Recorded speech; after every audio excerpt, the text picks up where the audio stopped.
श्रीराम जय राम जय जय राम, श्रीराम जय राम जय जय राम, श्रीराम जय राम जय जय राम। మీరు కూడా శ్రీరామనామ స్మరణ ప్రతి ఇంట్లో చేయండి.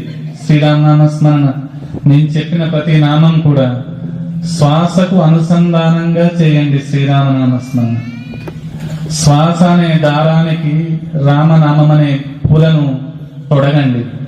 అప్పుడు గాని శ్రీరామనామ స్మరణ మన అంతరంగాల్లోకి వెళ్తూ ఉంటుంది. గురువు చెప్పిన నామాన్ని మామూలుగా రోజు నేను చూస్తూ ఉంటాను. అందరు ఏం చేస్తూ ఉంటారంటే శ్రీరామ జయరామ జయ జయరామ చేస్తూ ఉంటారు. అదొక్కటి చేయండి.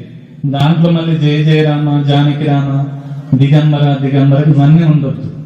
ఒకటే నామాన్ని మనం ఎక్కువ సార్లు స్మరిస్తే అది సిద్ధిగా రూపాంతరం చెందుతుంది. కానీ మనం నామాలుగా చేస్తే మనకేది అందదు. ఏది కానీ ఒకటే నామాన్ని పట్టుకొని ముందుకు వెళ్ళాలి. అది ఎప్పుడైతే మనం చేస్తామో అది అందరికీ చేరుతూ ఉంటుంది. లేకుంటే మాత్రం ఎప్పటికీ చేరదు. నేను నేర్చుకుంది అదే ఒకటే నామం.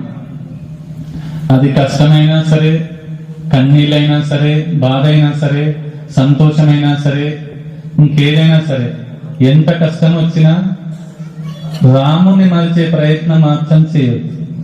శ్రీరామనామాన్ని మనం ఎప్పుడైతే పట్టుకున్నామో ఎన్ని కష్టాలు వచ్చినా విడవకుండా, ఎన్ని బాధలు వచ్చినా మర్చిపోకుండా చేయాలి.